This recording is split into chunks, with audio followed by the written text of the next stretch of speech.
한화가 폭탄을 터뜨렸습니다. 덴마크와의 협상 테이블을 엎어버린 겁니다. 덴마크 국방부가 발칵 뒤집혔습니다. 단 한 번의 통보로 10조 원이 증발해버렸죠. 콧대 높던 장관이 공장 바닥을 치며 오열했습니다. 하지만 진짜 충격은 따로 있었는데요. 한국 기술을 비웃던 덴마크가 고작 자존심을 세우려다 국가 안보 전체를 날려버린 겁니다. 한화는 복수하지 않았습니다. 대신 조용히 미국과 손을 잡았죠. 그 결정 한 번에 유럽이 무너졌습니다. 천하의 펜타곤조차 돈은 원하는 대로 줄 테니 제발 팔아달라며 무릎 꿇게 만든 대한민국의 괴물 같은 기술력, 신뢰를 깬 대가는 참혹했습니다. 지금부터 그 충격적인 전말을 공개합니다. 제 손끝이 미세하게 떨리고 있었습니다. 크리스탈 잔 속에서 얼음이 부딪히며 내는 날카로운 파열음만이 이 숨막히는 인천공항 VIP 라운지의 정적을 위태롭게 깨뜨리고 있었죠. 맞은편 소파에는 한때 유럽의 맹주라 불리던 덴마크의 라스무센 국방장관이 마치 영혼이 빠져나간 사람처럼 축 늘어져 앉아 있었습니다. 그의 시선은 허공에 고정된 채 미동조차 하지 않더군요. 불과 이틀 전까지만 해도 바이킹의 기계를 운운하며 콧대를 세우던 그 위풍당당하던 모습은 온데간데 없고 지금 제 눈앞에 있는 건 그저 파산 선고를 받은 늙은 사업가의 초라한 뒷모습뿐이었습니다. 솔직히 고백하자면 저는 지금 이 상황이 도무지 믿기지가 않습니다. 제가 쥐고 있는 이 보고서 마지막 페이지에 적힌 서명은 잉크조차 아직 마르지 않았는데 그 내용은 전 세계 지정학적 지도를 찢어버릴 만큼 충격적이었으니까요. 펜타곤에서 20년간 전략 자산을 분석해온 저 마이클 번스조차 단 한 번도 상상해 본 적 없는 결말이었습니다. 도대체 어디서부터 잘못된 걸까요? 아니, 애초에 우리가 통제할 수 있는 판이기는 했을까요? 시간을 조금만 되돌려 보겠습니다. 모든 것은 정확히 48시간 전 워싱턴의 펜타곤 지하 벙커에서 시작되었습니다. 마이클, 그린란드는 단순한 얼음덩어리가 아니야. 그건 북극의 심장이다. 제 상사인 밀러 국장은 위성 지도로 그린란드를 가리키며 붉은색 마커로 거칠게 동그라미를 쳤습니다. 지도 위에는 덴마크령이라는 표시가 선명했지만 밀러 국장의 눈에는 이미 성조기가 꽂힌 미국의 영토로 보이는 듯했죠. 사실 틀린 말도 아니었습니다. 히토류가 묻혀있고 러시아를 견제할 수 있는 최적의 요충지. 트럼프 행정부가 들어선 이후 미국은 이 거대한 섬을 매입하기 위해 수단과 방법을 가리지 않고 있었으니까요. 문제는 덴마크의 태도였습니다. 덴마크 놈들이 겉으로는 동맹인 척하지만 뒤로는 딴 주머니를 차고 있어. 하지만 지금이 기회다. 놈들은 스스로 무장해제를 해버렸거든. 국장의 말대로였습니다. 덴마크는 우크라이나 지원이라는 도덕적 명분에 취해 자국이 보유한 프랑스제 세자르 자주포 19문 전량을 몽땅 우크라이나에 넘겨버리는 치명적인 실수를 저질렀습니다. 그 결과 덴마크 본토를 방어할 포병 전력은 문자 그대로 0이 되어버린 겁니다. 게다가 믿었던 이스라엘마저 그들을 배신했죠. 덴마크가 한국을 무시하고 급하게 계약했던 이스라엘의 엘빗 시스템즈는 하마스와의 전쟁이 터지자 자국 방어가 우선이라며 수출을 무기한 중단해버렸습니다. 방패가 없는 기사는 협상 테이블에 앉을 자격이 없지. 지금 덴마크는 알몸이나 다름없어. 우리가 그린란드를 내놓으라고 압박하면 그들은 비명을 지르며 내줄 수밖에 없는 상황이란 말일세. 국장은 입꼬리를 비릿하게 올리며 저에게 두툼한 파일 하나를 던졌습니다. 그 파일 겉면에는 ROK, 즉 대한민국이라는 글자가 선명하게 박혀 있더군요. 그런데 첩보가 들어왔어. 라스무센 장관이 비밀리에 한국행 비행기를 탔다는군. 한국산 무기라도 사서 구멍난 안보를 메우려는 수작이겠지. 순간 저는 헛웃음이 터져나오는 것을 가까스로 참아야 했습니다. 한국이라니요? 덴마크가 어떤 나라입니까? 불과 몇 년 전 한국이 K9 자주포를 팔겠다고 제안했을 때 아시아산 싸구려를 어떻게 믿냐며 문전박대했던 그 오만한 귀족들 아닙니까? 심지어 한국의 매운 라면 하나를 두고도 독극물 취급하며 전 세계적인 망신을 줬던 나라가 이제 와서 한국에 손을 벌린다. 가서 판을 깨버려, 마이클. 국장의 명령은 간결하고 잔인했습니다. 한국은 미국의 동맹이야.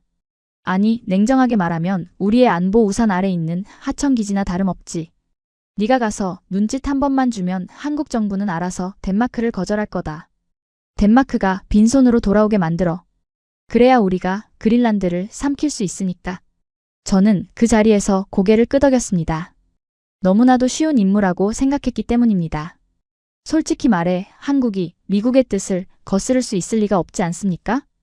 그들은 언제나 미국의 눈치를 보며 우리가 원하는 대로 움직여온 모범적인 파트너였으니까요.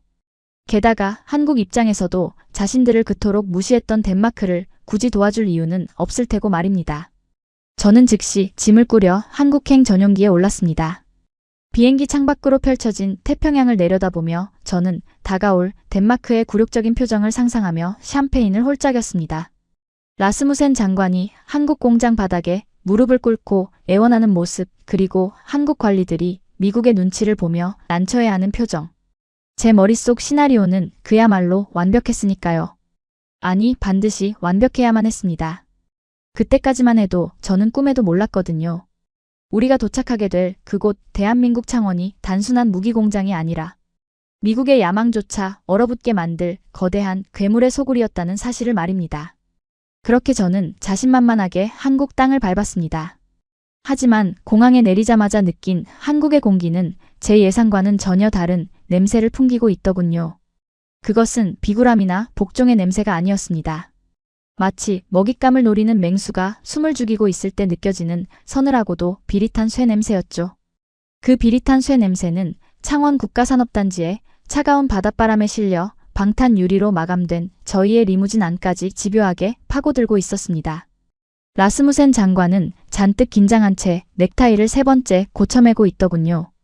그는 아마도 한국 정부가 준비한 성대한 환영 인파나 적어도 군악대의 팡파르 정도는 기대했던 모양입니다.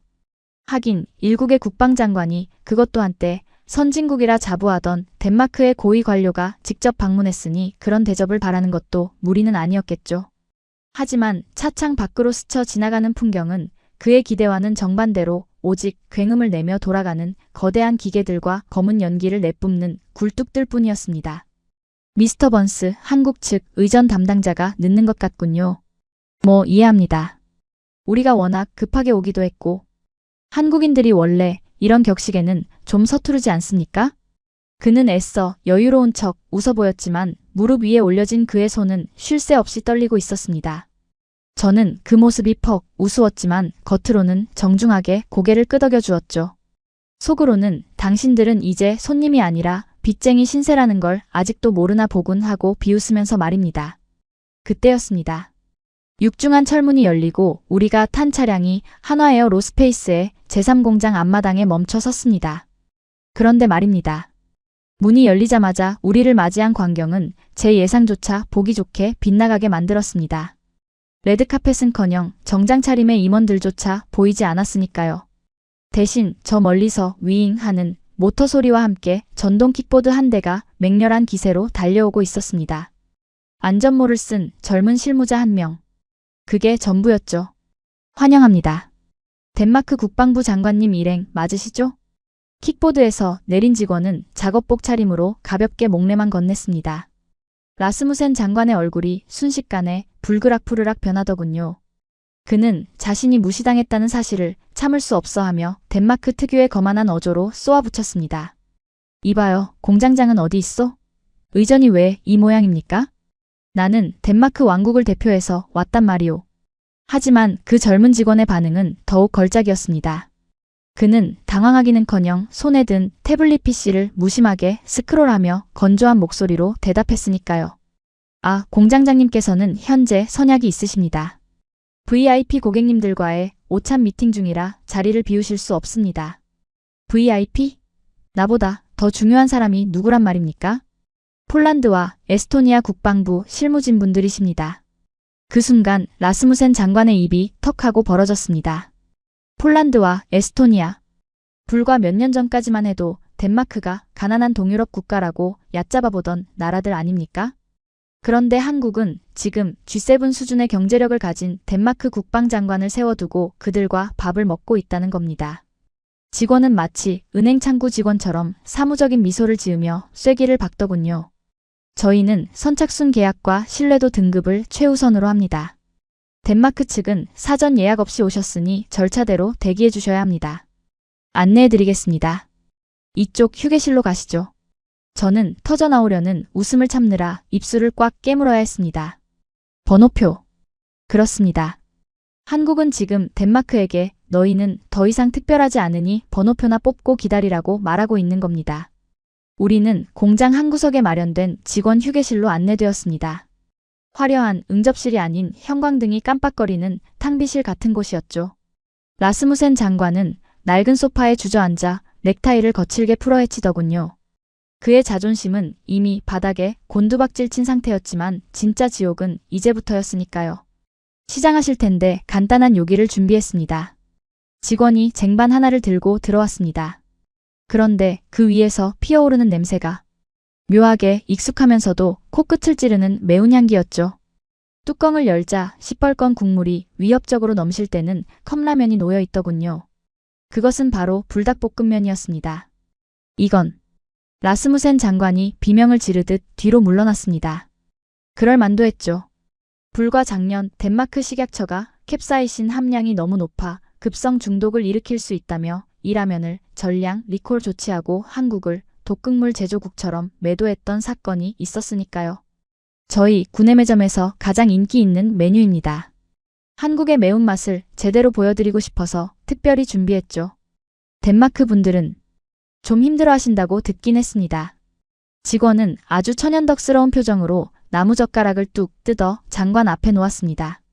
그것은 명백한 조롱이자 내가 뱉은 말을 내가 다시 삼켜보라는 무언의 압박이나 다름없었습니다. 저는 그제야 깨달았습니다. 한국인들 절대 호락호락하지 않다고 말입니다.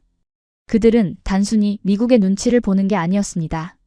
자신들을 무시했던 상대에게 가장 예의 바른 태도로 가장 잔인한 복수를 하고 있는 겁니다. 라스무센 장관은 덜덜 떨리는 손으로 젓가락을 집어들었죠. 먹지 않으면 한국의 성의를 무시하는 것이 되고 먹자니 그야말로 지옥불을 삼키는 꼴이었으니까요. 땀을 뻘뻘 흘리며 억지로 면발을 넘기는 그의 모습을 보며 저는 묘한 전율을 느꼈습니다. 그리고 결심했습니다. 이 판을 굳이 제가 깰 필요가 없겠다고 말입니다. 한국은 이미 덴마크를 요리할 준비를 완벽하게 끝내놓고 있었으니까요. 저는 그저 이 상황을 즐기며 마지막 결정적인 순간에 숟가락만 얹으면 되는 겁니다. 트럼프 대통령이 원하는 덴마크의 완전한 굴복, 그것을 한국이 대신 해주고 있었으니까요. 하지만 그때 젓가락질을 멈춘 라스무센 장관이 충혈된 눈으로 저를 쳐다보며 이렇게 속삭이더군요. 미스터 번스, 도와주시오. 우리가 돈은 얼마든지 낼 테니 제발 저 미친 한국인들을 설득해달란 말이오. 우리에겐 지금 당장 무기가 필요해. 그의 애원에도 저는 어깨만 으쓱해 보였습니다. 돈? 한국이 지금 돈 때문에 이러는 것 같습니까? 그때 휴게실 문이 다시 열리고 아까 그 직원이 들어왔습니다. 이번에는 태블릿 PC 대신 두툼한 서류 뭉치를 들고 있었는데 그 표정이 아까보다 훨씬 더 냉랭하게 굳어 있었습니다. 식사는 입에 맞으셨습니까? 그럼 이제 본론으로 들어가시죠. 장관님께서 가져오신 입찰 제안서. 저희 기술팀에서 검토를 마친 상태였습니다. 직원은 서류를 탁자 위에 던지듯 내려놓더군요. 결론부터 말씀드리면 저희는 덴마크 측의 요구 조건을 수용할 수 없습니다. 뭐요? 돈을 더 주겠다는데도? 돈 문제가 아닙니다. 장관님께서 과거에 지적하셨던 K9 자주포의 성능 결함 보고서 기억하십니까? 저희는 그 부분에 대해 명확한 해명을 듣고 싶습니다. 아니, 정확히 말하면 사과와 정정이 먼저겠군요. 판이 깔렸습니다. 한국은 이제 잽을 거두고 본격적으로 덴마크의 명치를 노리기 시작한 겁니다. 저는 흥미로운 눈빛으로 의자를 당겨 앉았습니다. 과연 덴마크가 이 위기에서 어떻게 발버둥칠지, 그리고 한국이 얼마나 더 지독하게 그들을 몰아붙일지 제 두 눈으로 똑똑히 확인해야 했으니까요. 그 차가운 선언이 떨어지자마자 휴게실의 공기는 순식간에 납덩이처럼 무거워졌습니다. 라스무센 장관은 붉어진 얼굴로 무언가 항변하려 입술을 달싹였지만 직원은 그에게 틈을 주지 않고 정중하게 그러나 단호한 손짓으로 문을 가리키더군요. 마치 변명은 회의실에서 데이터로 하시죠 라고 말하는 듯한 태도였습니다. 우리는 도살장에 끌려가는 소처럼 무거운 발걸음을 옮겨야 했는데 그 복도를 걷는 과정 자체가 또 하나의 거대한 압박이었습니다. 우리가 안내된 곳은 생산 라인을 가로지르는 공중회랑이었습니다. 투명한 강화 유리 아래로 펼쳐진 공장의 내부는 제가 펜타곤 보고서에서 숫자로만 접했던 것과는 차원이 다른 위압감을 뿜어내고 있었죠. 그곳은 단순한 공장이 아니라 마치 거대한 강철의 생명체가 숨쉬는 둥지 같더군요. 수십 대의 로봇팔이 불꽃을 튀기며 용접을 하고 있었지만 기이할 정도로 소음이 제어되어 있어 유리 너머의 풍경은 무성 영화처럼 비현실적으로 느껴질 정도였으니까요. 끝도 없이 늘어선 컨베이어 벨트 위에는 갓 도색을 마친 K9 자주포들이 위풍당당하게 줄지어 있었는데 그 포신마다 선명하게 박힌 국기들이 제 눈을 사로잡았습니다. 폴란드, 호주, 이집트, 그리고 노르웨이까지. 전 세계 국기들이 박물관처럼 전시되어 있었지만 유독 덴마크의 국기인 단네브로만은 그 어디에도 보이지 않았습니다. 라스무센 장관도 그 사실을 눈치챘는지 걷는 내내 시선을 바닥에 고정한 채 애써 그 풍경을 외면하려 애쓰는 모습이 역력하더군요. 저는 그 옆을 걸으며 슬쩍 그의 옆구리를 찔러주었죠. 장관님, 저기 보십시오. 저게 바로 노르웨이로 갈 물량이군요. 같은 북유럽인데 저들은 벌써 2차 인도분까지 받고 있답니다. 덴마크가 이스라엘제 자주포 도입을 검토하느라 시간을 허비하는 동안 말입니다. 조용히 하시오, 번스. 지금 내 속을 뒤집어 놓을 작정이요? 그는 신경질적으로 반응했지만 저는 그 초조함이 퍽 마음에 들었습니다. 덴마크가 절박해질수록 나중에 미국이 내밀 청구서의 가격은 천정부지로 솟을 테니까요. 마침내 우리는 제1브리핑룸이라 적힌 육중한 철문 앞에 도착했습니다. 문이 열리자 내부에 서늘한 냉기가 훅 하고 끼쳐왔습니다. 내부는 조명을 낮춰 어둑어둑했고 정면에 대형 스크린만이 푸른 빛을 발하고 있었죠. 그 스크린 앞에는 한 남자가 뒷짐을 진 채 서 있었습니다.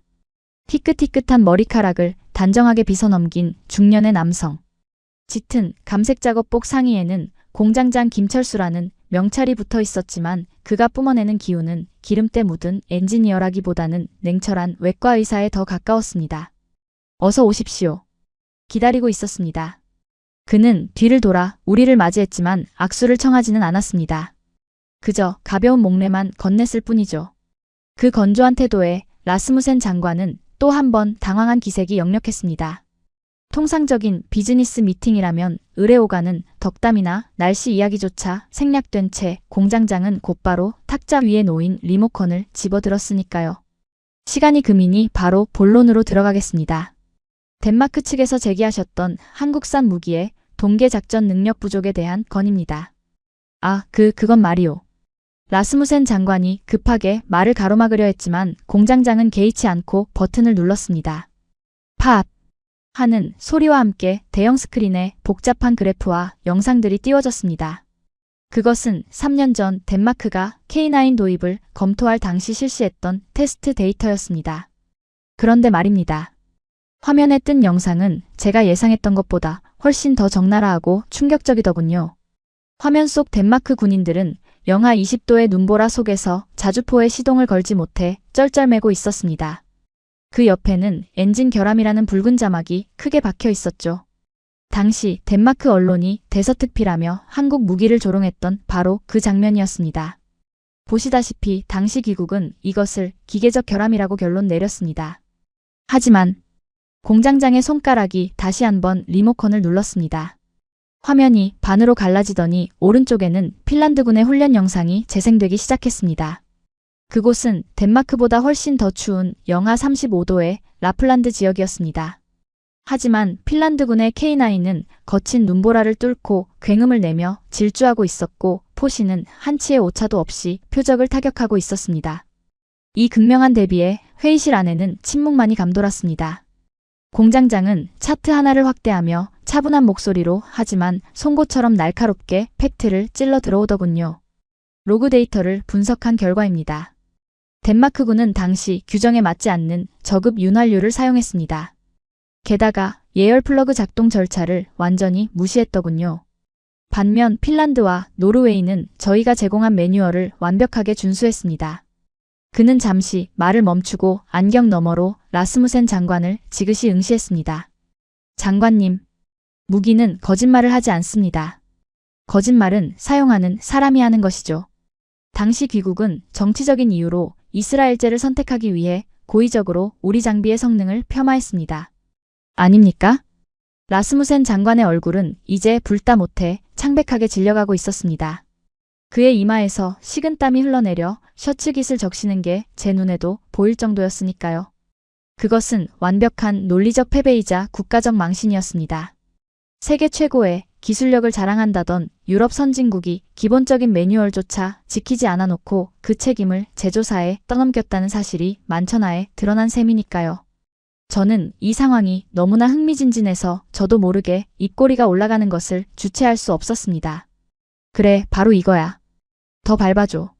아주 납작하게 만들어서 덴마크가 숨도 못 쉬게 만들란 말이야. 저는 슬쩍 공장장과 눈을 맞추려 시도했습니다.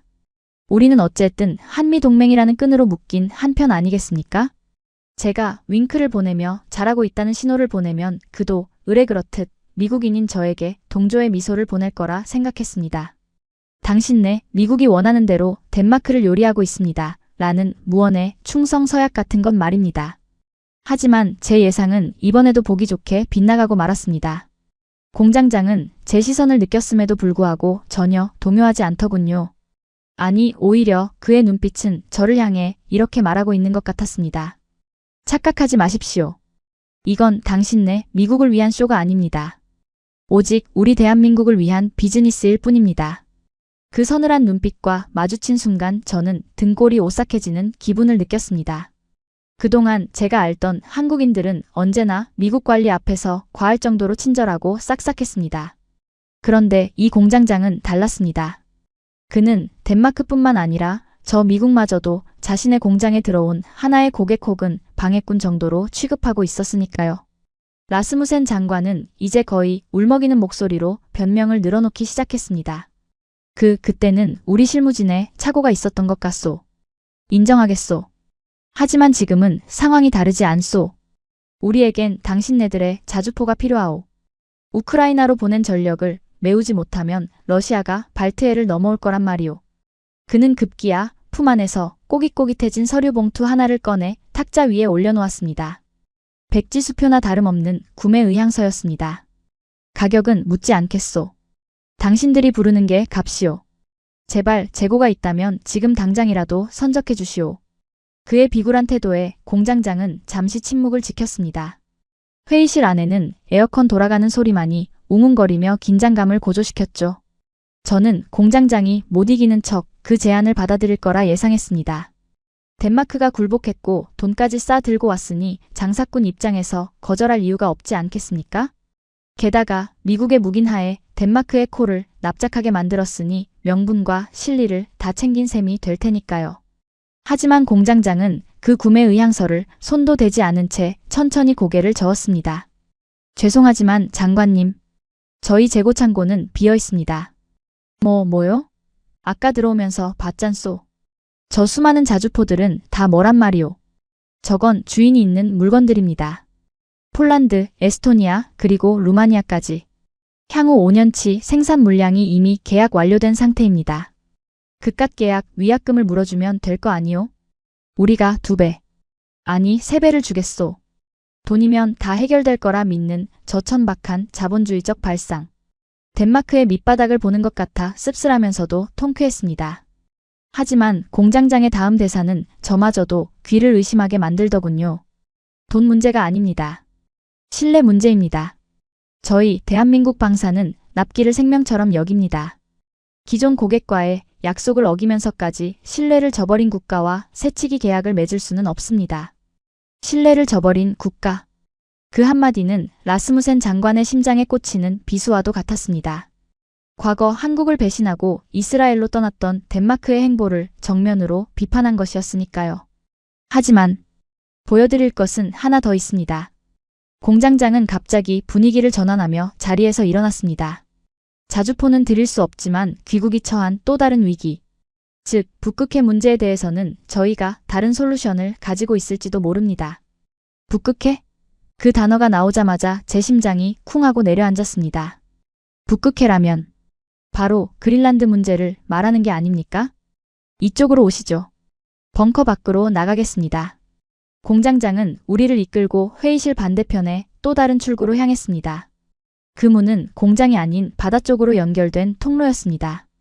도대체 무엇을 보여주려는 걸까요?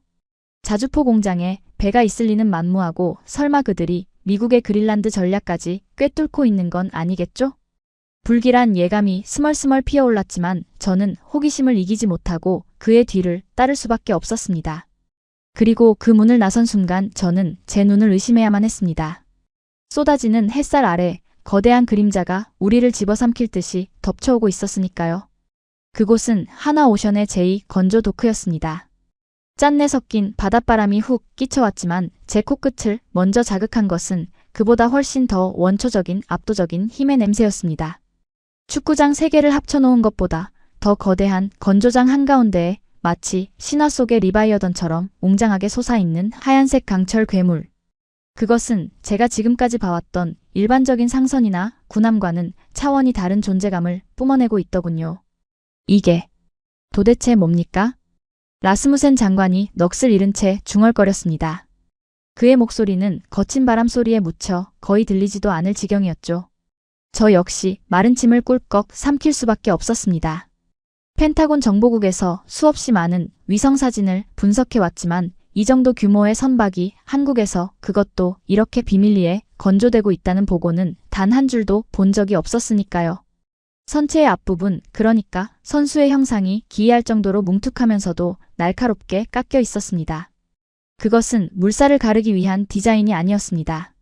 무언가를 짓부수고 깨뜨리고 억지로 길을 열기 위해 설계된 폭력적인 곡선이었죠. 차세대 원자력 추진 쇄빙선 프로젝트명 타이탄입니다. 공장장 김철수의 목소리는 파도 소리조차 뚫고 들어올 만큼 명징했습니다. 쇄빙선. 그 단어를 듣는 순간 제 머릿속에서 경고등이 미친 듯이 울려 퍼지기 시작했습니다. 아니, 부정하고 싶었습니다. 한국이? 반도체나 자동차, 기껏해야 자주포 정도나 만드는 이 나라가 극지방의 얼음을 깨부수는 쇄빙선을 만든다고요? 그것도 원자력 추진으로? 말도 안 되는 소리입니다. 쇄빙선 건조 기술은 러시아나 핀란드 같은 북구의 설국들이 독점하고 있는 성역 아니겠습니까? 거짓말 마시오. 한국은 눈도 제대로 오지 않는 나라 아니오? 당신들이 무슨 노하우로 이런 배를 만든단 말이오? 이건 러시아의 기술을 베낀 짝퉁이 분명해. 저도 모르게 다급하게 외치고 말았습니다. 제 목소리가 가늘게 떨리고 있다는 것을 느꼈지만 멈출 수가 없더군요. 이 배가 진짜라면 미국의 그린란드 전략은 뿌리째 흔들리게 되니까요. 하지만 김 공장장은 제 도발에 눈 하나 깜짝하지 않았습니다.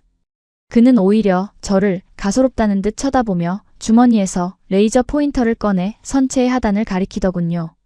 미스터 번스, 짝퉁이라니요? 섭섭한 말씀이십니다. 저기 선체의 헐수선 아래를 자세히 보시죠. 저 붉은색 도료 밑에 숨겨진 강판의 두께가 보이십니까? 그의 붉은 레이저 점이 가리키는 곳에는 용접 자국 하나 없이 매끈하게 이어진 거대한 강철판이 번들거리고 있었습니다. 저건 저희 포스코와 협업하여 개발한 극저온용 특수강입니다. 영하 50도의 극한 환경에서도 절대 깨지지 않는 인성을 자랑하죠. 두께만 무려 80mm입니다. 러시아의 최신형 쇄빙선 아르티카급도 기껏해야 50mm 수준에 불과합니다. 80mm. 저는 숨을 멈췄습니다. 그건 배라기보다는 물 위에 떠있는 요새나 다름없는 스펙이었으니까요. 그리고 가장 중요한 건 추진력입니다. 이 배에는 저희가 독자 개발한 소형 모듈 원자로가 탑재되어 있습니다. 한 번의 연료 주입으로 지구를 10바퀴 돌 수 있고 최대 출력으로 가동하면 두께 3m의 얼음을 시속 5노트의 속도로 연속 쇄빙하며 전진할 수 있습니다. 3m의 얼음을 멈추지 않고 뚫고 지나간다? 제 등줄기로 식은땀이 한 줄기 흘러내렸습니다. 이건 단순한 배가 아니었습니다. 북극해라는 신이 인간에게 허락하지 않은 금지된 바다를 제 집 안방처럼 드나들 수 있게 해주는 마스터키였습니다. 라스무센 장관의 눈빛이 달라지더군요. 방금 전까지 자주포를 구걸하던 비굴한 눈빛은 사라지고 마치 사막에서 오아시스를 발견한 조난자처럼 탐욕스럽게 번들거리고 있었습니다. 덴마크가 그린란드를 시료 지배하고 있다고 주장하지만 정작 그들은 그린란드의 두꺼운 얼음에 막혀 북쪽 해안에는 접근조차 못하고 있는 실정이었으니까요. 만약 이 배를 덴마크가 손에 넣는다면 그들은 미국의 간섭 없이 독자적으로 그린란드의 자원을 채굴하고 러시아의 위협으로부터 북극 항로를 지켜낼 수 있게 됩니다. 이거 파는 물건이요? 라스무센 장관이 떨리는 목소리로 물었습니다. 아직은 시작이지만 성능 검증은 끝났습니다. 사실 이 배는 김 공장장은 잠시 말을 멈추고 저와 라스무센 장관을 번갈아 쳐다보며 묘한 미소를 지었습니다. 발주처가 아직 정해지지 않았습니다. 저희 정부가 극지 연구용으로 쓰려다가 최근 예산 문제로 보류된 상태거든요.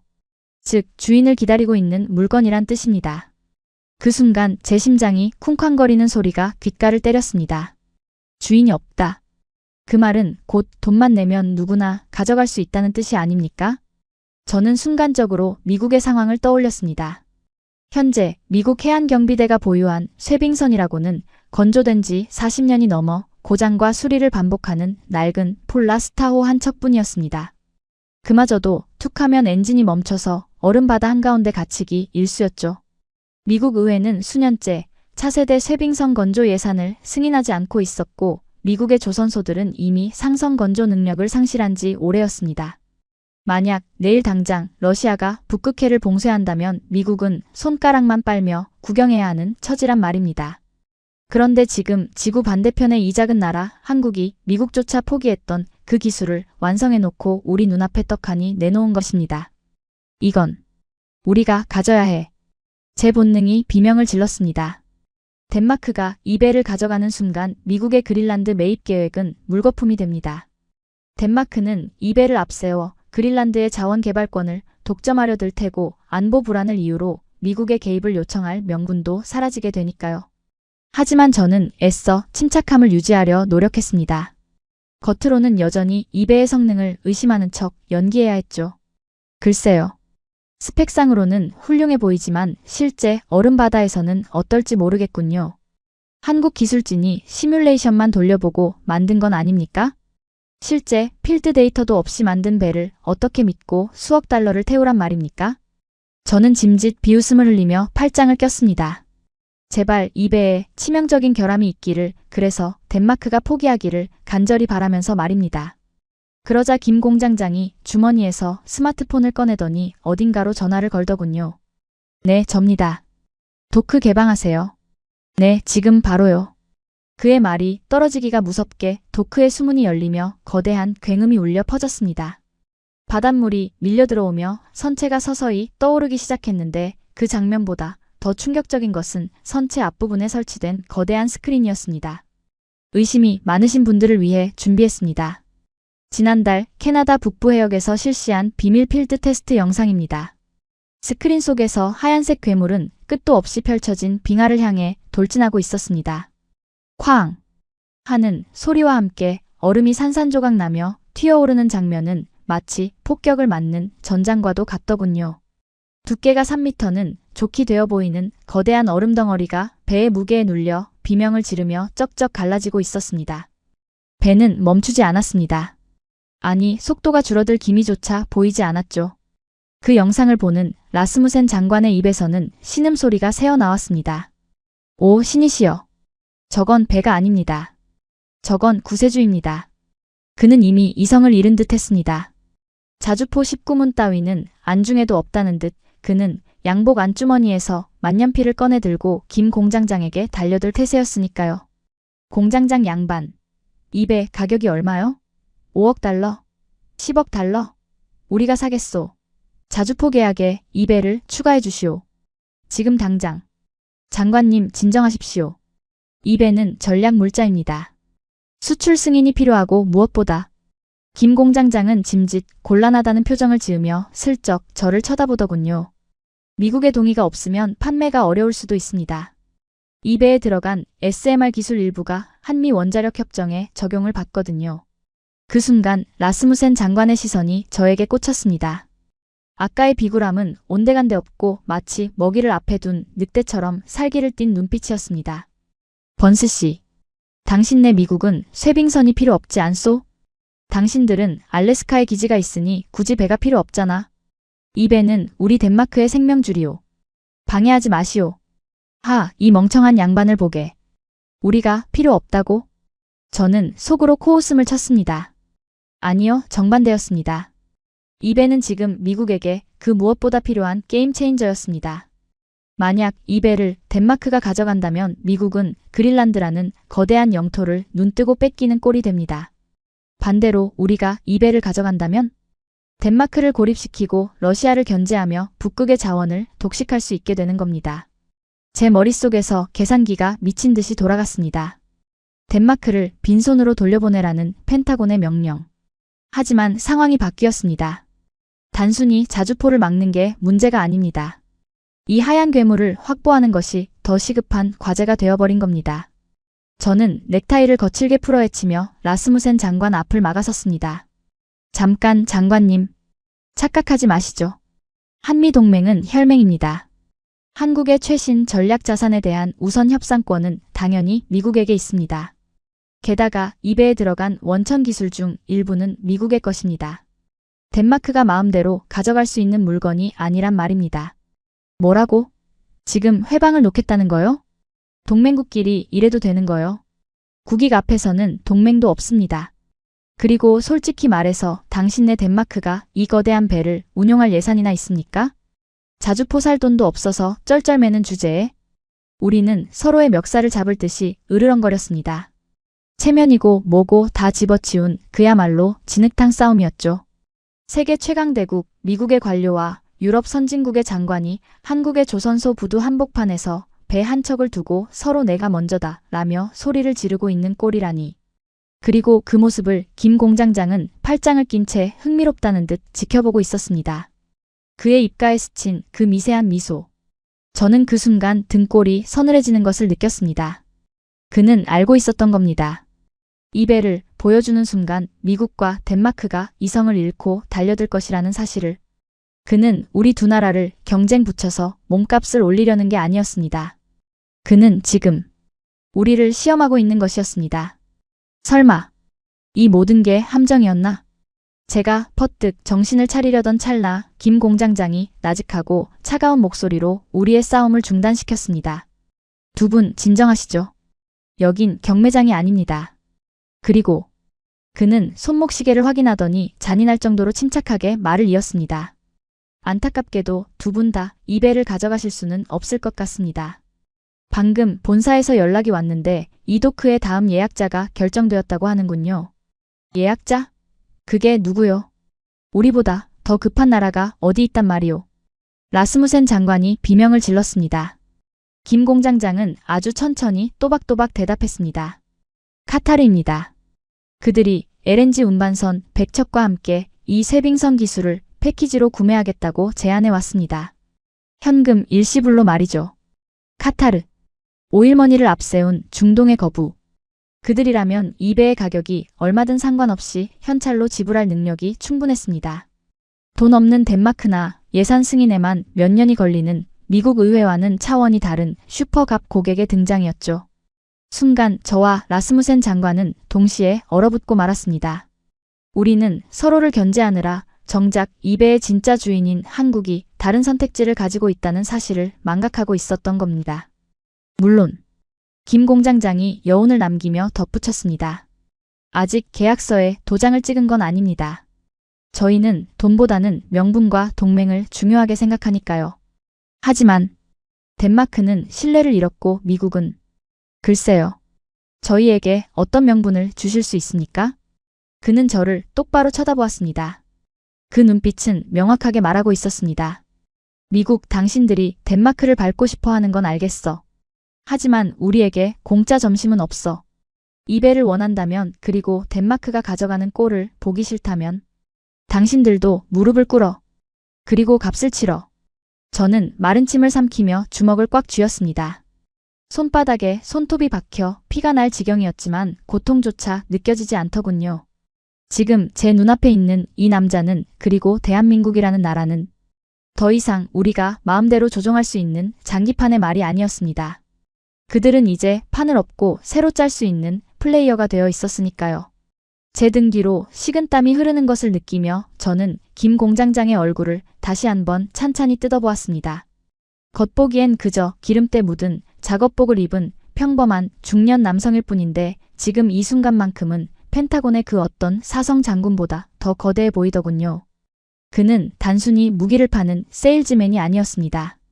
그는 대한민국이라는 나라가 가진 제조 능력을 무기로 세계 지정학의 급소를 정확히 찌르고 있는 전략가였습니다.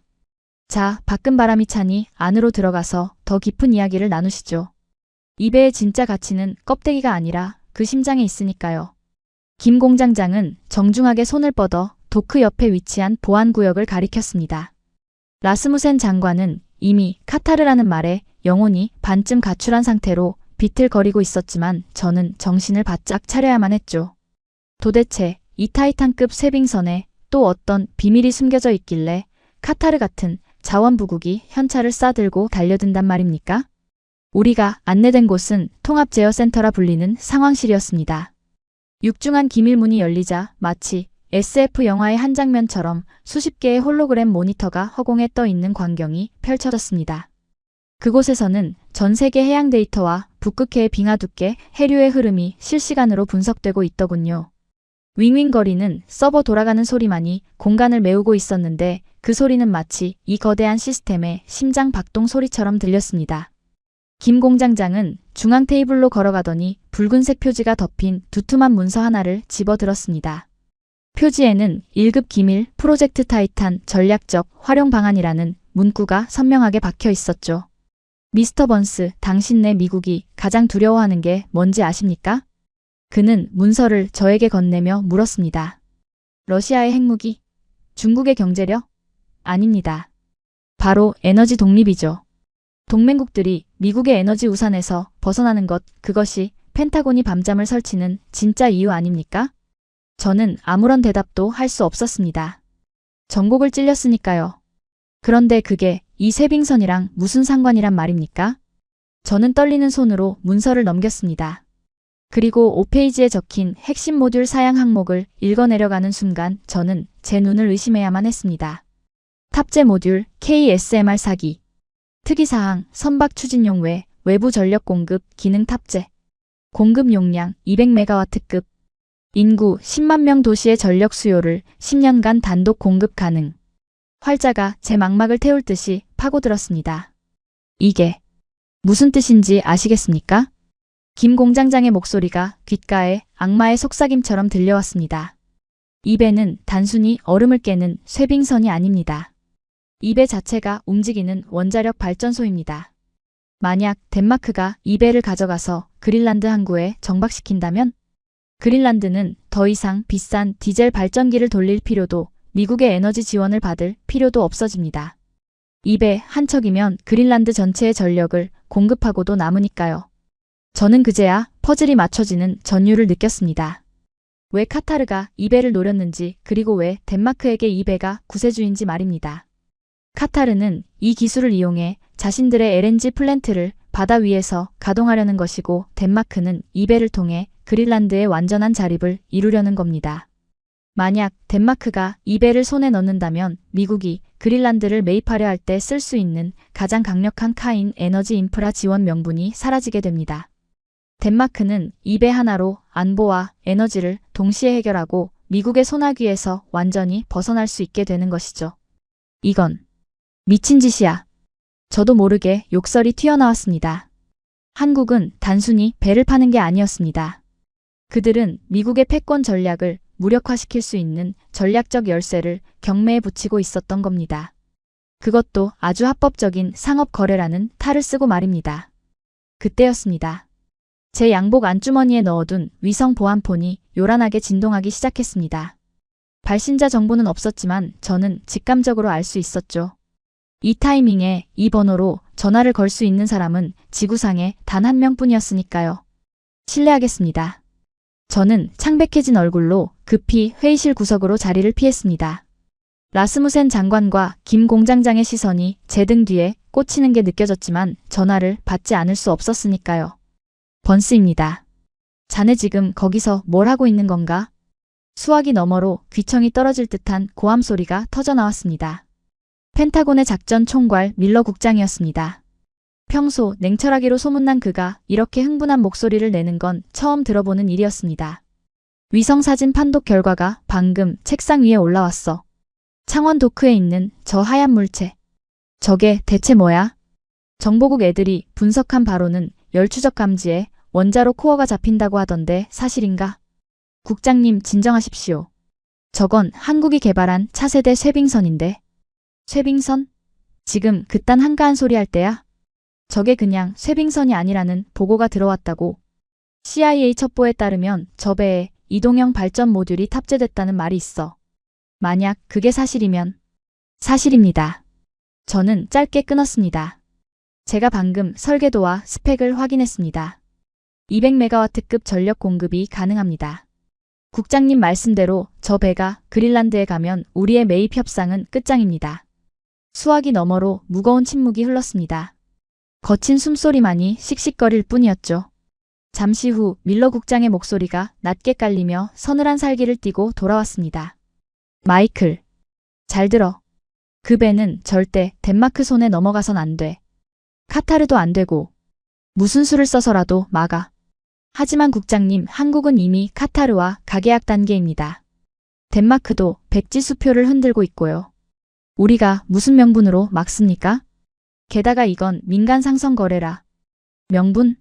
이봐, 자네 아직도 상황 파악이 안 되나 보군. 국장의 목소리가 더욱 차가워졌습니다. 명분이 없으면 만들어서라도 막아야지. 지금 당장 한국 정부에 압력을 넣어.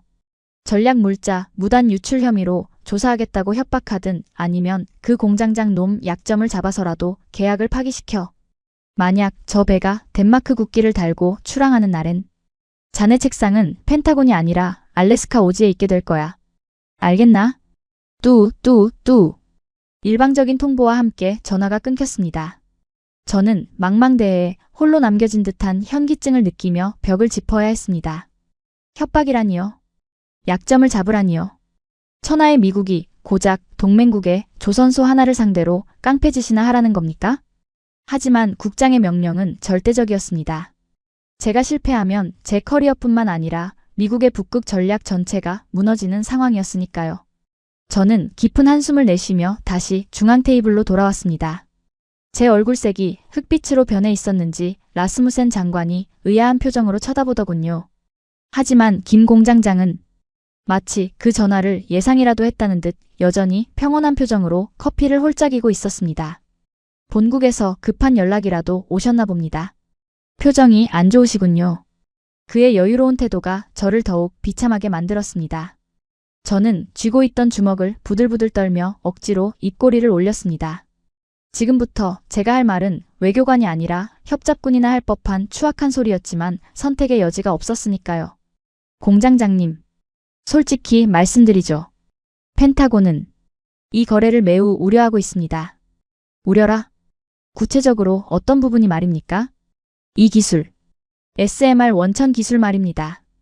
이게 한국 독자 개발이라고 주장하시지만 우리 정보국은 미국의 지적 재산권이 침해되었을 가능성을 의심하고 있습니다. 거짓말이었습니다. 한국의 SMR은 미국의 뉴스케일 파워와는 설계 방식부터 완전히 다른 독자 모델이라는 걸 저도 알고 국장도 알고 있었습니다. 하지만 일단 흠집이라도 내서 시간을 끌어야 했습니다. 만약 이대로 판매를 강행하신다면 미국 정부는 한국 방산 기업 전체에 대한 기술 감사의 날을 선포할 수도 있습니다. 그렇게 되면 하나뿐만 아니라 카이 현대로템까지 당분간 모든 수출이 올스톱 될 텐데 감당하실 수 있겠습니까? 그것은 명백한 협박이었습니다. 라스무센 장관이 경악하며 저를 쳐다보더군요. 미스터 번스, 지금 제정신이요? 동맹국 기업에게 깡패짓을 하겠다는 거요? 하지만 저는 멈추지 않고 김 공장장을 노려보았습니다. 제발 쫄아라. 제발 당황해라. 미국이라는 이름값에 겁을 먹고 제발 계약을 미루겠다고 말해라. 그러나 김 공장장은 찻잔을 천천히 내려놓으며 아주 낮은 목소리로 웃기 시작했습니다. 하! 그 웃음소리는 비웃음이나 조소가 아니었습니다. 그것은 마치 철없는 어린아이의 투정을 받아주는 어른의 너그러움 같아서 저를 더욱 소름 끼치게 만들었죠. 미스터 번스, 제가 아까 말씀드리지 않았습니까? 저희는 신뢰를 팝니다. 그런데 지금 당신은 저희의 신뢰를 고작 그런 삼류 협박으로 훼손하려 드시는군요. 그는 자리에서 일어나 제 앞으로 다가왔습니다. 그리고 제 눈을 똑바로 응시하며 주머니에서 또 다른 서류 한 장을 꺼내 제 가슴팍에 꽂아 넣더군요. 기술 감사? 하고 싶으면 하십시오. 저희는 언제든 환영입니다. 하지만 그 전에 이 문서부터 본국에 보고하시는 게 좋을 겁니다. 이걸 보고도 당신네 국장님이 감사라는 단어를 입에 올릴 수 있을지 궁금하군요. 저는 떨리는 손으로 제 가슴에 꽂힌 서류를 꺼내 펼쳤습니다. 그것은 기술 문서가 아니었습니다. 그것은 영문으로 작성된 아주 짧고 명료한 법률 검토 의견서였습니다. 그리고 그 내용을 읽는 순간 저는 제 발밑이 무너져 내리는 듯한 절망감을 느껴야 했습니다. 문서의 헤드라인은 간결했지만 그 안에 담긴 내용은 펜타곤의 목을 정확히 겨누는 비수나 다름없었으니까요. 미국 원자력법 제123조에 의거한 비확산 조항 면제 검토서. 이게 뭡니까? 면제라니요? 제 목소리는 쥐어짜는 듯 갈라져 나왔습니다. 김 공장장은 여전히 평온한 표정으로 마치 학생에게 교과서를 읽어주듯 차분하게 설명하더군요. 미스터 번스, 당신네 나라가 자랑하는 웨스팅하우스의 원천기술 특허. 2029년에 만료되는 거 아시죠? 저희는 그 시점에 맞춰 지난 10년간 독자적인 냉각 시스템을 개발해 왔습니다. 이 문서에 첨부된 기술 도면을 보십시오. 저희의 노심 설계는 미국식 가압경수로는 완전히 다른 독자적인 피동형 자연순환 방식을 채택하고 있습니다. 저는 황급히 뒷장을 넘겼습니다. 복잡한 설계도면 위에 붉은색 스탬프가 찍혀 있었는데 그것은 다름 아닌 국제원자력기구의 독자기술 인증 마크였습니다. 즉, 이 배에 탑재된 원자로는 미국의 지적재산권과 아무런 관련이 없다는 뜻입니다. 따라서 펜타곤이 기술 유출을 핑계로 감사를 나오거나 수출을 막을 법적 명분은. 그는 잠시 말을 멈추고 잔인할 정도로 상냥하게 웃어 보였습니다. 단 1%도 존재하지 않습니다. 만약 억지로 막으려 든다면 저희는 WTO의 미국 정부를 불공정 무역행위로 제소할 준비가 되어 있습니다. 그리고 그 소송에는 이 프로젝트에 투자한 미국계 사모펀드들도 함께 원고로 참여하게 될 겁니다. 완벽한 체크메이트였습니다. 그들은 단순히 기술만 개발한 게 아니었습니다. 그 기술이 완성되었을 때 미국이 배가 아파서 딴지를 걸어올 모든 법적, 외교적 시나리오까지 완벽하게 시뮬레이션해 두었던 겁니다. 펜타곤이 무력으로 도크를 폭격하지 않는 이상 합법적으로 이 배의 출항을 막을 방법은 전무했으니까요. 이건 함정이야.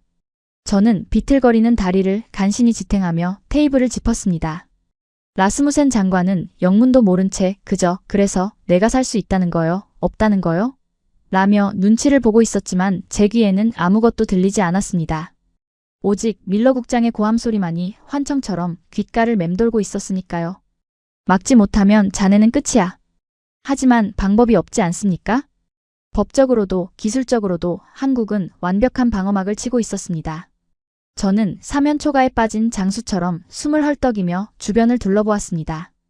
이 차가운 기계들의 숲, 윙윙거리는 서버 소리. 그때 김 공장장이 제 어깨를 가볍게 톡 쳤습니다. 너무 낙담하지 마십시오. 미스터 번스. 저희가 미국을 적으로 돌리려는 건 아닙니다. 다만 그는 손짓으로 상황실 안쪽에 투명한 유리벽 너머를 가리켰습니다. 그곳은 설계 연구실이라고 적힌 격리구역이었습니다. 저희가 이 기술을 만들기 위해 무엇을 갈아 넣었는지 그것만은 똑똑히 봐주셨으면 합니다. 그래야 당신네 미국도 저희를 하청업체가 아닌 파트너로 인정할 테니까요. 저는 홀린 듯 유리벽 가까이 다가갔습니다.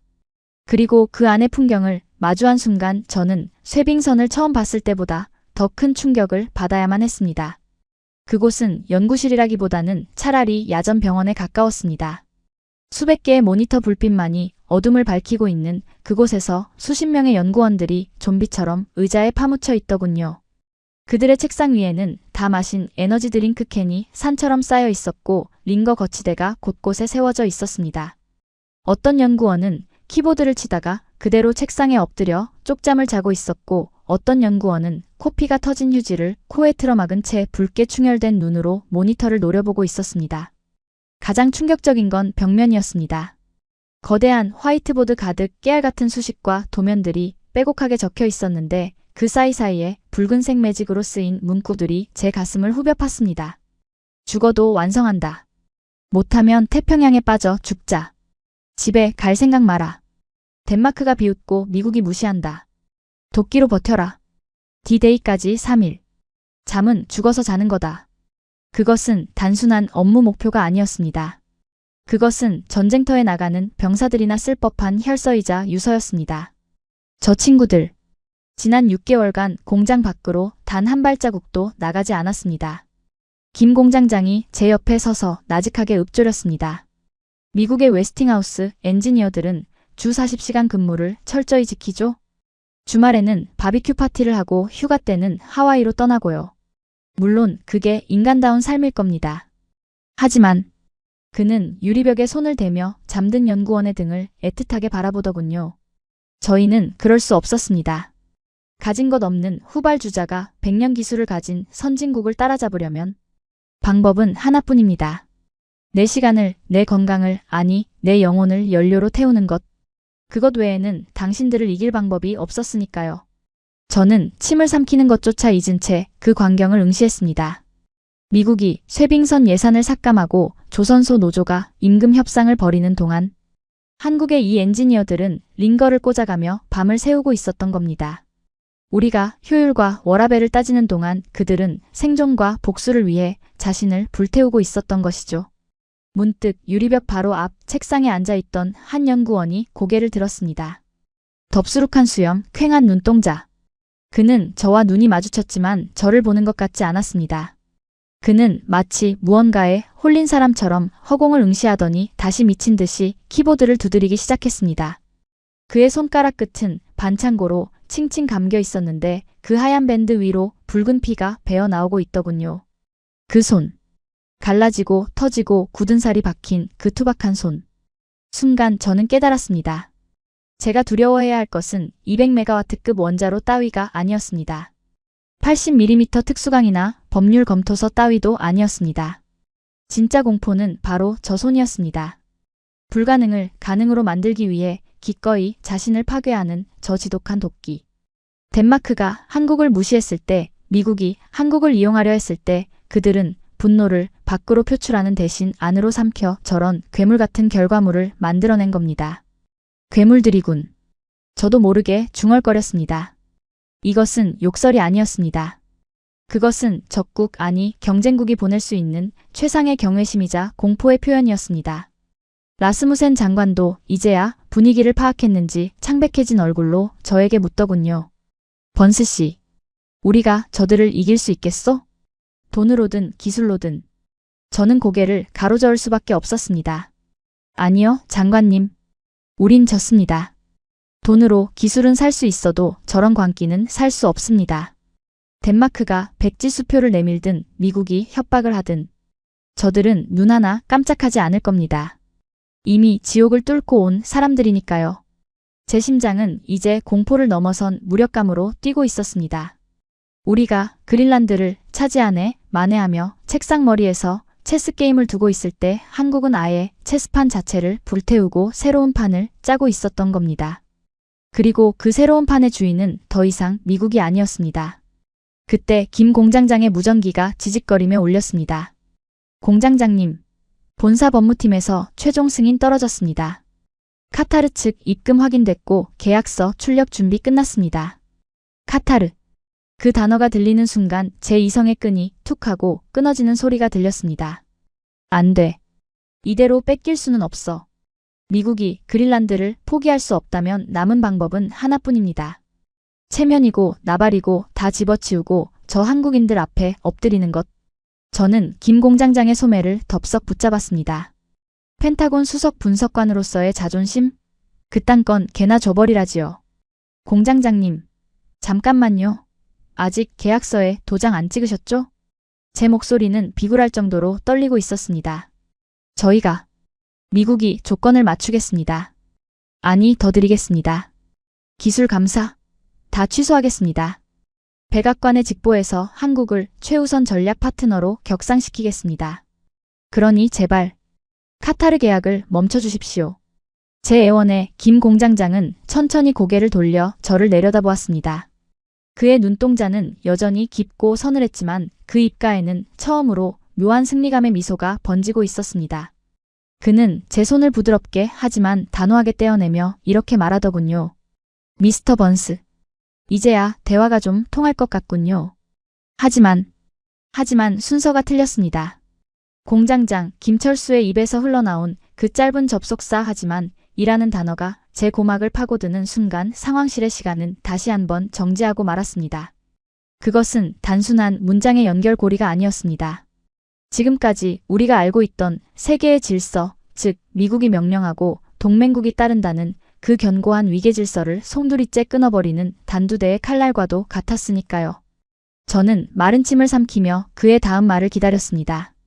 제 심장은 이미 불규칙하게 요동치고 있었고 옆에 서 있던 라스무센 장관은 사형 선고를 기다리는 죄수처럼 텅 빈 눈동자로 공장장의 입술만 바라보고 있더군요. 김 공장장은 냉정하게 제 손을 놓았습니다. 그리고 시선을 돌려 넋이 나간 라스무센 장관을 향해 천천히 아주 천천히 고개를 돌렸습니다. 그 동작 하나하나가 마치 슬로모션처럼 제 뇌리에 박혔는데 그건 일종의 장엄한 의식과도 같았습니다. 라스무센 장관님, 덴마크는 훌륭한 나라입니다. 바이킹의 후예이자 복지국가의 모델이죠. 하지만 비즈니스, 특히 안보를 거래하는 비즈니스에서 귀국은 가장 치명적인 실수를 범했습니다. 실수라니요? 귀국은 파트너를 쇼핑카트에 담긴 물건 취급했습니다. 필요할 땐 담고 가격이 안 맞으면 내버리고 남들이 좋다고 하면 다시 주워 담으려 했죠. 저희 대한민국 방사는 재래시장의 떨이 물건이 아닙니다. 김 공장장의 목소리에는 높낮이가 없었습니다. 그 건조함이 오히려 더 큰 공포를 자아내더군요. 따라서 저희 하나오션은 덴마크 정부를 신뢰할 수 없는 거래 대상으로 최종 분류했습니다. 이것은 돈의 문제가 아닙니다. 저희 엔지니어들의 자존심 문제입니다. 그들이 피땀 흘려 만든 이 배가 또다시 귀국의 정치적 셈법에 의해 조롱거리로 전락하는 것을 저는 용납할 수 없습니다. 아, 안 돼. 공장장. 내 말 좀 들어보시오. 내가 잘못했소. 제발. 라스무센 장관이 비명을 지르며 테이블 위로 몸을 던졌습니다. 하지만 공장장은 눈길조차 주지 않고 보안 요원들에게 손짓을 했습니다. 정중히 모셔드리십시오. 공항까지 에스코트해드리세요. 아, 그리고 돌아가시는 길에 드시라고 컵라면 한 박스 챙겨드리는 것 잊지 마시고. 잔인했습니다. 마지막 순간까지 컵라면 그 불닭의 굴욕을 상기시키는 완벽한 확인 사살이었으니까요. 덴마크의 국방장관이 양쪽 겨드랑이를 보안 요원들에게 붙잡힌 채 질질 끌려나가는 모습은 한때 유럽을 호령하던 바이킹의 몰락을 상징하는 비극적인 명화 그 자체였습니다. 철문이 닫히고 라스무센의 절규가 끊어지자 상황실에는 저와 김 공장장 그리고 윙윙거리는 서버 소리만이 남았습니다. 이제 제 차례였습니다. 저는 본능적으로 옷매무새를 다듬었습니다. 덴마크가 제거되었으니 이제 이 배는 당연히 미국의 차지가 될 거라 생각했습니다. 카타르? 그들은 돈만 많지 미국의 압박을 견딜 수 있는 나라가 아니니 제가 적당히 외교 라인을 가동하면 해결될 문제였으니까요. 안도감과 함께 다시금 펜타곤 분석관으로서의 거만함이 고개를 들려 했습니다. 현명한 판단이십니다, 공장장님. 덴마크 같은 기회주의자들에게 이 배는 과분하죠. 자, 그럼 이제 우리 계약 조건을 다시 이야기해볼까요? 기술 감사는 없던 일로 하고 가격은 카타르가 제시한 금액에 맞춰. 미스터 번스. 공장장이 제 말을 싹둑 잘랐습니다. 그가 저를 쳐다보고 있었습니다. 그런데 그 눈빛이 아까 덴마크 장관을 볼 때보다 훨씬 더 깊고 어둡고 차가웠습니다. 착각하지 마십시오. 덴마크가 신뢰를 잃어서 탈락했다면 미국은 예의를 잃어서 탈락 위기입니다. 네. 그게 무슨... 방금 전 당신은 제게 뭐라고 하셨죠? 기술 감사? 약점? 협박? 그는 천천히 저에게 다가왔습니다. 그가 한 걸음 다가올 때마다 저는 뒷걸음질 칠 수밖에 없었죠. 그가 뿜어내는 기운은 거대한 쇠빙선이 얼음을 짓누를 때의 그 압력과 흡사했으니까요. 우리가 지난 70년간 당신네 무기를 사주고 기술을 배우고 함께 피를 흘린 동맹이라는 건 부정하지 않습니다. 하지만 그것이 당신들이 우리 머리 꼭대기 위에서 군림해도 된다는 면죄부는 아닙니다. 이 배 프로젝트 타이탄은 우리가 미국의 그늘에서 벗어나 독자 생존하기 위해 만든 첫 번째 결과물입니다. 그런데 이걸 뺏어가겠다고요? 그것도 협박으로? 그는 제 넥타이를 가볍게 톡 쳤습니다. 마치 먼지를 털어내듯이. 카타르와의 계약서는 이미 출력되어 있습니다. 펜타곤이 이 배를 가져가고 싶다면 두 가지 조건을 수락하십시오. 첫째, 가격은 카타르 제시에게 1.5배. 이것은 당신들이 우리를 협박한 대가, 일종의 무례함에 대한 벌금입니다. 1.5배. 미친 소리였습니다. 카타르가 부른 값도 천문학적인데 거기에 50%를 더 얹으라니. 이것은 펜타곤 예산심의회를 통과할 수 없는 금액이었습니다. 둘째, 이게 더 중요합니다. 백악관 공식 성명을 통해 대한민국의 독자적인 SMR 기술력을 인정하며 향후 북극 개발의 핵심 파트너로서 한국의 지위를 보장한다고 선언하십시오. 문서로 전 세계가 보는 앞에서 말입니다. 저는 숨이 턱 막혔습니다. 돈은 어떻게든 핑계를 대서 만들어낼 수 있습니다. 하지만 두 번째 조건은 미국의 기술적 패권을 내려놓고 한국을 대등한, 아니 특정 분야에서는 미국보다 우월한 파트너로 인정하라는 항복 문서나 다름없었으니까요. 그건 불가능합니다. 국무부와 백악관이 승인할 리가. 그럼 나가십시오. 카타르 대표단이 로비에서 기다리고 있습니다. 그는 망설임 없이 몸을 돌렸습니다. 그 단호한 등짝을 보는 순간 제 안에 무언가가 와르르 무너져 내렸습니다. 끝났다. 머릿속이 하얗게 전멸했습니다. 제가 여기서 나가면 이 배는 카타르 국기를 달게 될 겁니다.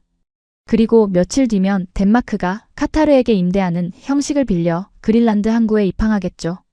그러면 미국의 그린란드 전략은 폐기 처분되고 러시아와 중국은 미국의 무능함을 비웃을 겁니다. 그리고 저는 알래스카 레이더 기지로 좌천되어 평생 펭귄이나 새며 늙어 죽게 되겠죠.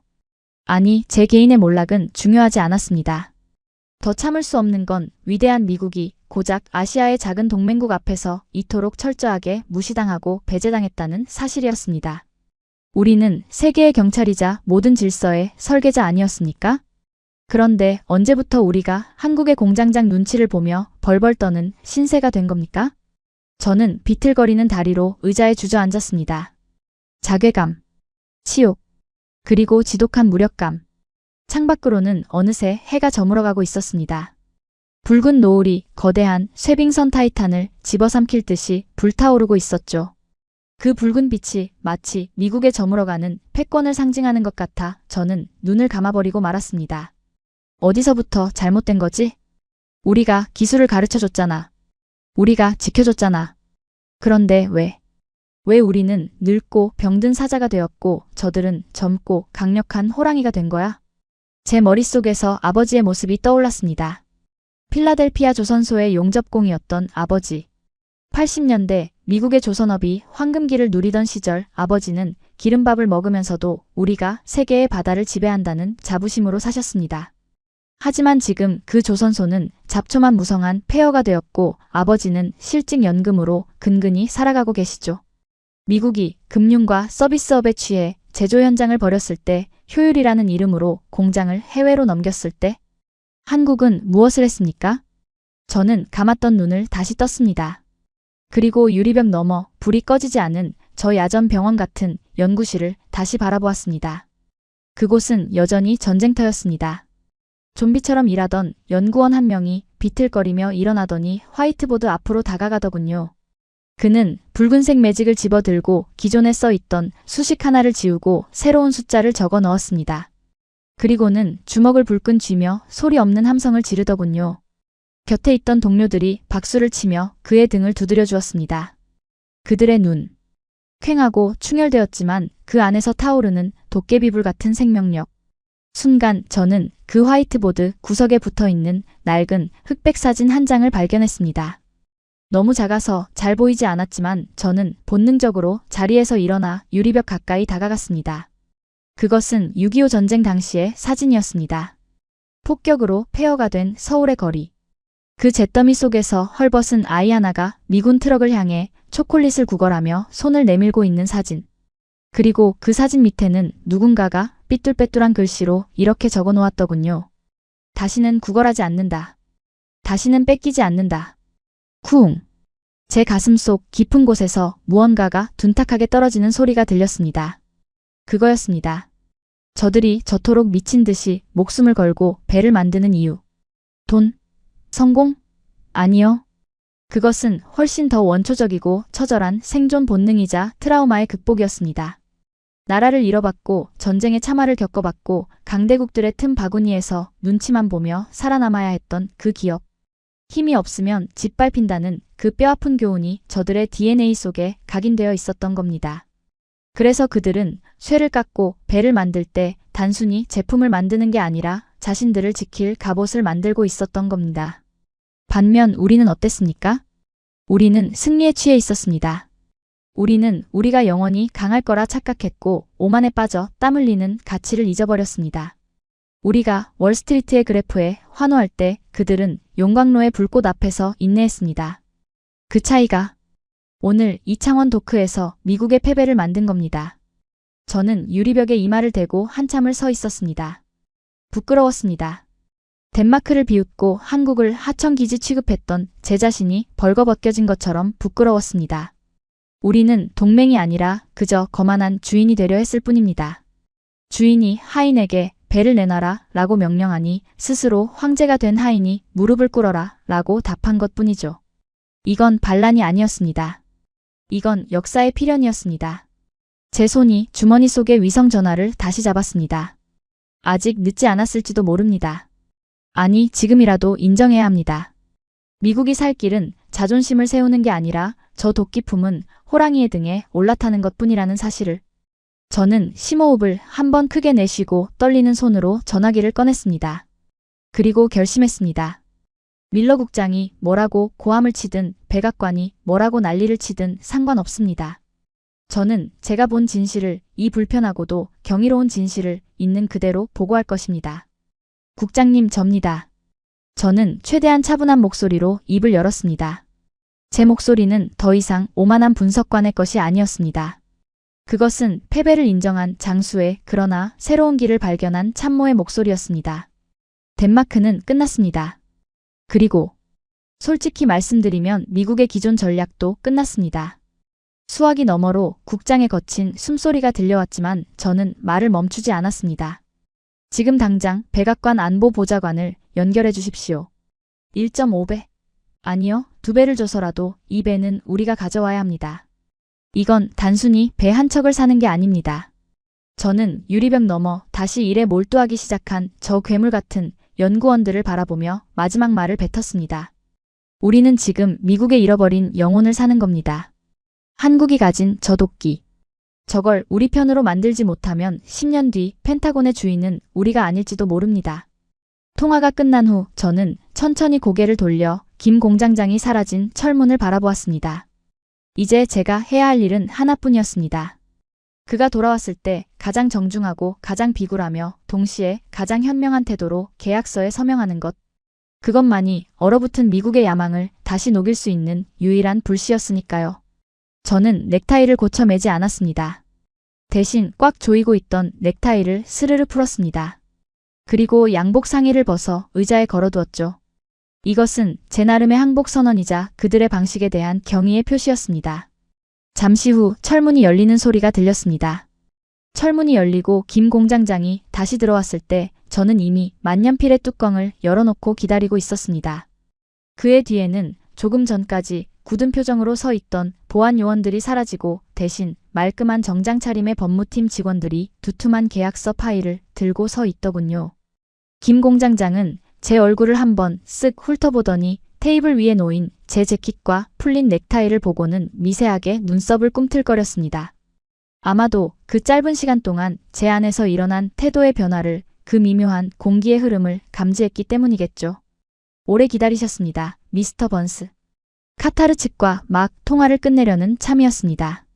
그는 짐짓 저를 떠보려는 듯 카타르 이야기를 꺼냈지만 저는 더 이상 그 말에 휘둘리지 않았습니다. 이제 저에게 중요한 건 협상의 우위가 아니었습니다. 이 위대한 괴물을 만든 사람들에 대한 예의를 갖추는 것, 그것만이 제가 할 수 있는 최선의 속죄이자 유일한 승리 전략이었으니까요. 공장장님, 카타르에 전해주십시오. 저는 자리에서 일어나 정중하게 그러나 더없이 단호한 눈빛으로 고개를 숙였습니다. 미국이 2배를 지불하겠다고 말입니다. 순간 김 공장장의 눈이 처음으로 크게 뜨였습니다.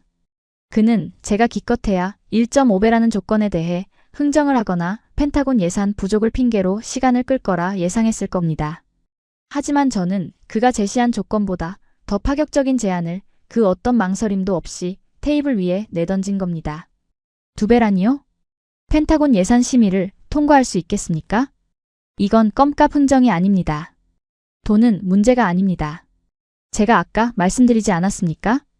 우리는 지금 배를 사는 게 아니라 미국의 잃어버린 영혼을 사는 거라고요. 한국의 기술 그리고 당신들이 보여준 그 지독한 도끼. 그 가치를 인정하는 비용으로 2배면 솔직히 싸다고 생각합니다. 저는 품 안에서 백악관 직인이 찍힌 긴급 위임장을 꺼내 테이블 위에 올려놓았습니다. 사실 이것은 제가 한국으로 출발하기 전 밀러 국장이 현장에서 무슨 수를 써서라도 해결하라며 보내준 포괄적 위임 서류였지만 지금 이 순간만큼은 미국의 항복 문서나 다름없었으니까요. 그리고 2번째 조건. 백악관의 공식 성명 말입니다. 저는 잠시 숨을 고르고 김 공장장의 눈을 똑바로 응시했습니다. 대통령께서 내일 아침 브리핑에서 직접 발표하실 겁니다.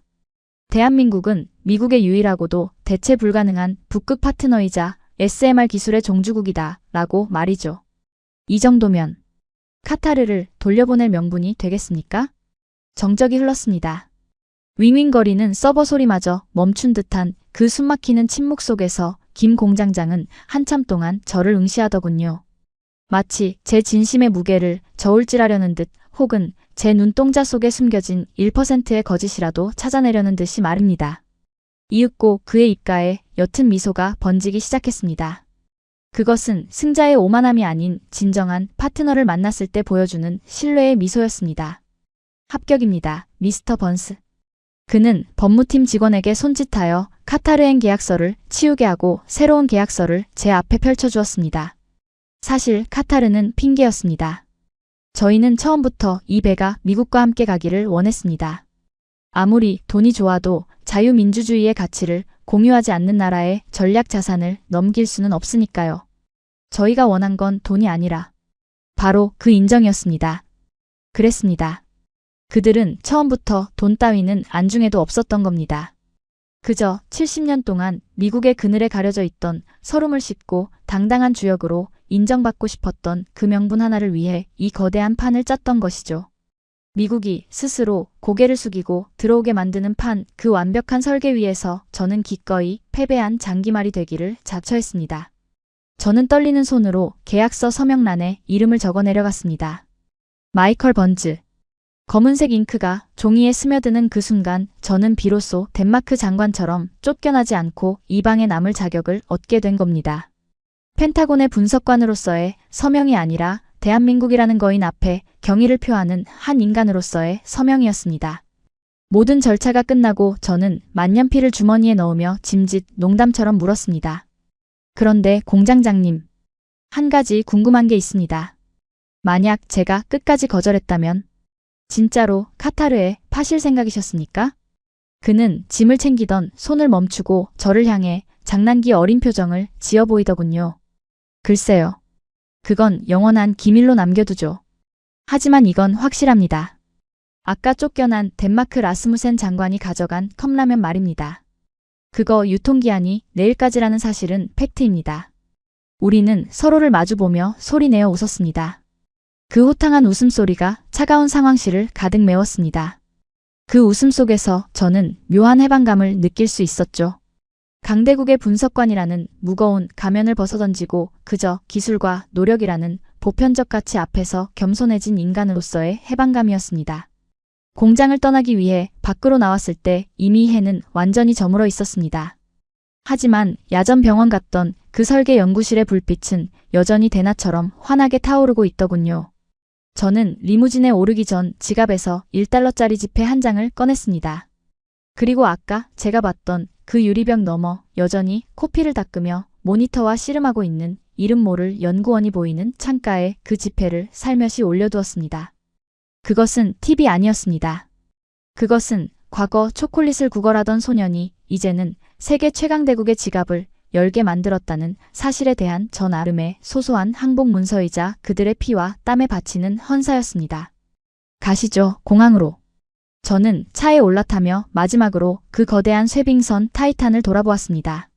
어둠 속에서 하얗게 빛나는 그 선체는 마치 대한민국이라는 나라가 지나온 고난의 세월을 뚫고 솟아오른 거대한 빙산처럼 보였습니다.